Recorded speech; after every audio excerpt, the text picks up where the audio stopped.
राम गुरु की महिमा के बारे में कहते हैं।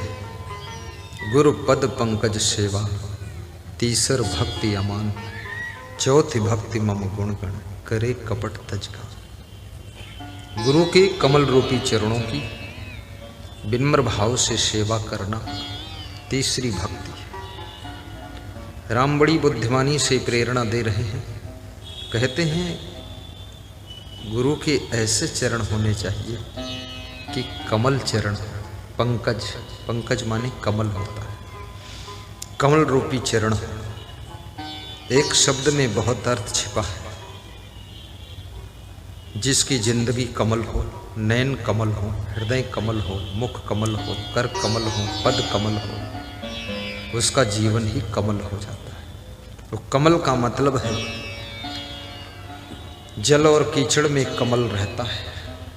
कीचड़ से जन्म हुआ, जल में उसका तना है, लेकिन फूल कीचड़ और जल से बिलग रहता है। ऐसे ही जो माया के कीचड़ और मोह के जल से अपने विचारों के फूलों को, जिंदगी के पुष्प को पृथक रखता है, वही कमल होता है।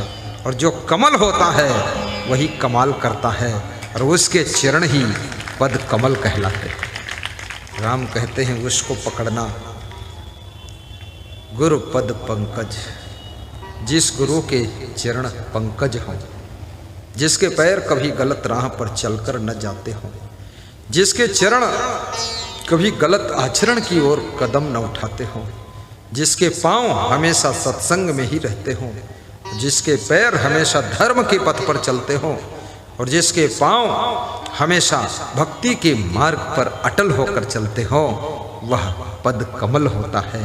और उनके चरणों को धोना, उनके चरण की सेवा करना, ऐसा राम ने बताया। सतुई सब मोह मैं जग देखे, मोते अधिक संत करी लेखे।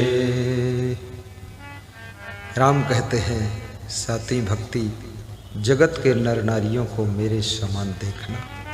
सिया राम मैं सब जग जानी, लेकिन यदि महान संत मिल जाए तो उसको मुझसे भी बड़ा देखना, क्योंकि संत आपके कर्मों के बंधन का अंत कर सकता है।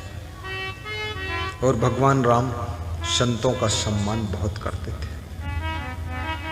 इसलिए जो लोग संत बने हैं उनकी मैं सराहना करता हूँ।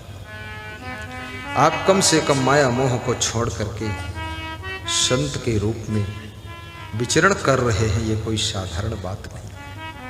परंतु इस माया के आकर्षण से हमेशा बचे रहना, क्योंकि माया से बचकर निकल जाना आसान है, पर जिंदगी भर बचे रहना फिर कठिन है।